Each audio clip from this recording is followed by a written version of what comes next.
Hi friends, welcome back to Calm in the Chaos Homeschool. If you're new here, my name is Davine and I homeschool 4 kids ages 10 to 14.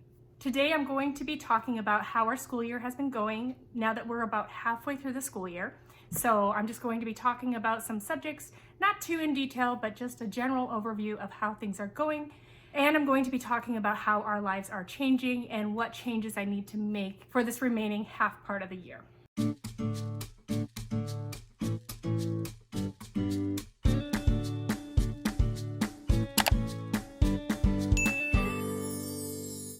Today's video is a collaboration hosted by myself and Shauna from Homegrown Homeschool. A bunch of other moms are joining in with us and giving their mid-year updates. So definitely check out the playlist that I will link below after you're done this video. So I would say overall school is going pretty well. I'm just going to go through some of the subjects that we're doing.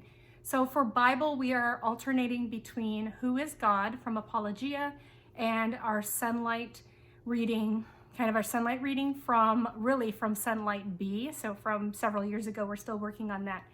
I do enjoy doing a variety of things, so I don't really like doing the same thing every day. So we generally do Who is God Monday, Wednesday, Friday, and we're doing Sonlight Tuesdays and Thursdays. I would say that we are well on track to finish both of those this year. Who is God will probably be finishing closer to the end of the year.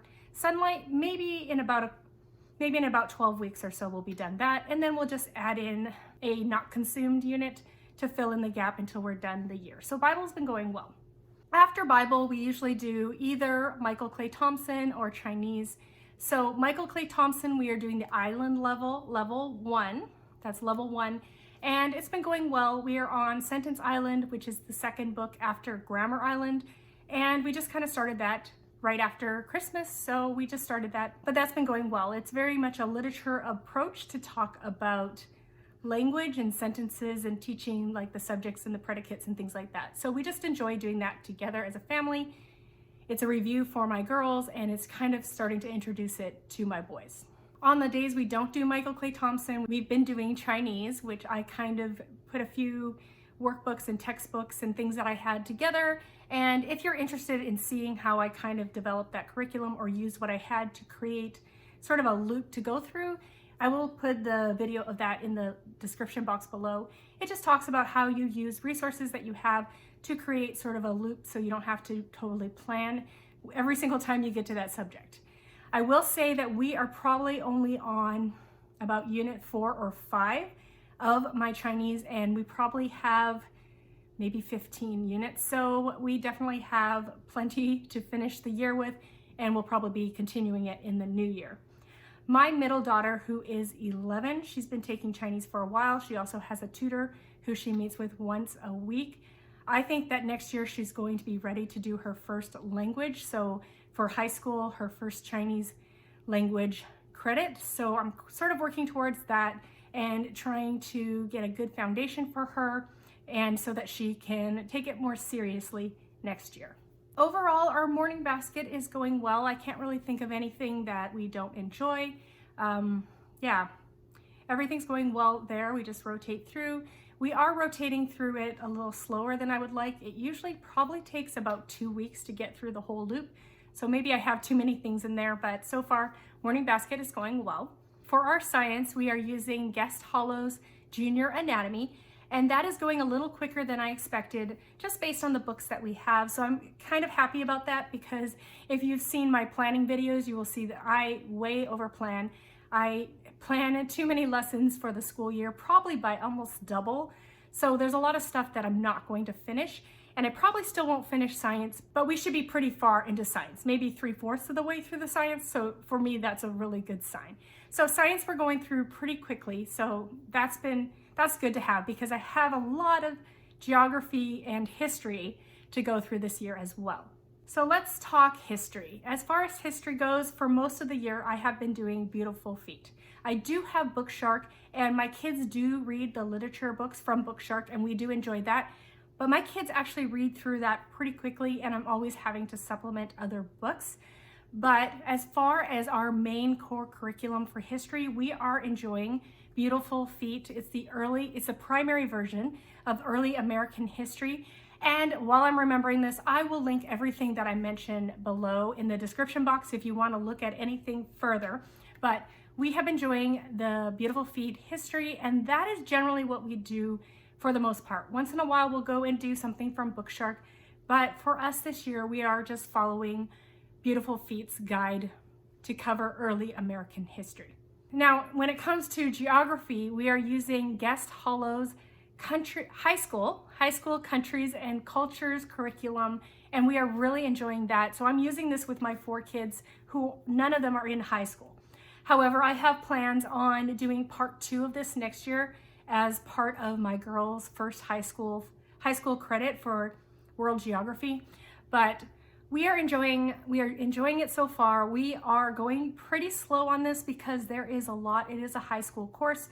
Of course, I am taking out things that are not appropriate for my kids' age and grades and stuff like that. But we do have a lot of the books, and so we have been going through quite a few of the books. We continue to really enjoy the textbook that's online. I just cast it on the TV and I read it. It is a little higher level than my kids are used to, but it's really a paragraph or 2, and then there's a YouTube video that sort of explains what it's talking about. So we do enjoy Guest Hollow's geography. So if you were wondering if that might be something you'd want to do with, I would say, middle schoolers, I would say go ahead and give it a try. It's been working well for my upper elementary and middle school students, as well as it would be definitely plenty for a high school student. So just something to keep in mind if you're curious about Guest Hollow's geography and cultures. And I also do have a full video talking about both Guest Hollow's Junior Anatomy and all the books in that, as well as Guest Hollow's Countries and Cultures. So I will link those in the description box below if you want to see more about those. We just really enjoy Guest Hollow. It's just such a diverse collection of books and just different ways to learn. It's very multifaceted, I would say, like a lot of different ways for kids to learn. So we really enjoy that curriculum. So if you're interested, I will definitely leave the videos that I've made about Guest Hollow in the description box below. So that covers most of our group subjects.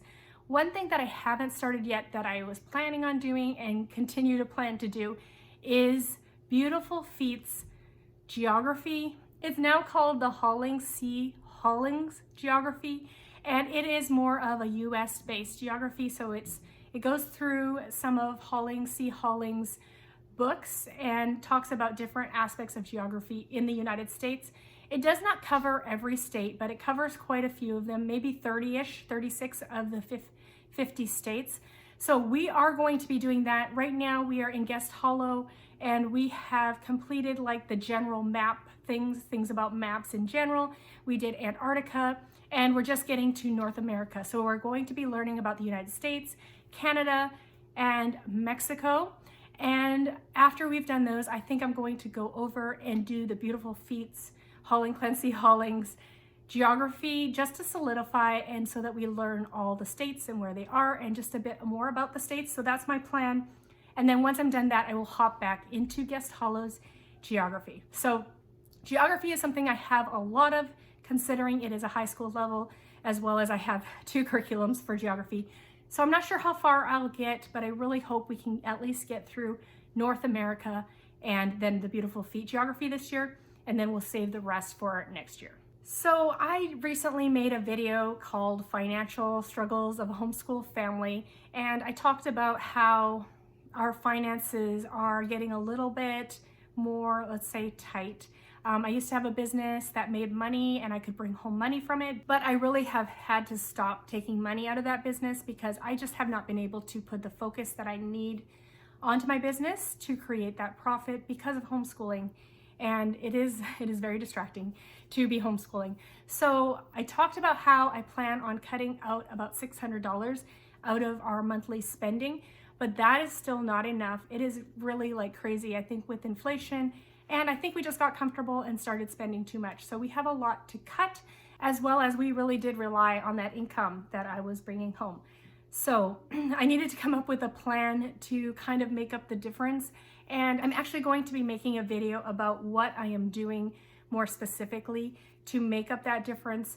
It's something pretty interesting. I think that it would be something that if you're a homeschool mom and you're needing something to do that maybe you could consider, but it definitely wouldn't work for everyone. It works for me right now because of just the way our life is and the type of job it is. It just fits right now for what we need. So I'm not gonna actually give it away this time, but I do plan on making a video talking about what I'm doing. And actually I might just talk about all the businesses or all the things that I've done in the past with different businesses to make money, just things that homeschool moms could consider. So I'll make a video about that in the future. If you want to hear that video, definitely link below and let me know if that's something you're interested in.